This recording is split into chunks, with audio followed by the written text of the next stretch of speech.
সাকিব হচ্ছে আমাদের মেগাস্টার, যে সিনেমাগুলো দিচ্ছে ব্যাক টু ব্যাক অনেক সুপারহিট সিনেমা দিচ্ছে। আই মাইসেলফ ইজ এ মানে বিগ ফ্যান অফ হিম, কারণ যেই কাজ উনি দিচ্ছেন বা যেই স্টারডম ভাইয়ের আসলে আমাদের ইন্ডাস্ট্রিতে আছে, এটা আসলে অস্বীকার করার কিছু নেই। দ্য থিং ইজ দ্যাট হ্যাঁ, ভাইয়ের সঙ্গে কাজ করার ইচ্ছা আছে, যদি কখনো ওইরকম গল্প বা স্টোরি বা ক্যারেক্টার মিলে যায়। Yes, I do want to actually work with him.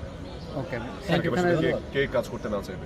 Shakib Khan Rockstar cinema shooting করছেন এফডিসিতে আছেন, ওনার সঙ্গে দেখা হয়েছে কিনা, কথা হয়েছে আমি কিনা? ভয় জানি আসলে, প্রচুর পরিমাণ মানুষ ওখানে, হয়তো চায়না যে আসলে গিয়ে ডিস্টার্ব করতে।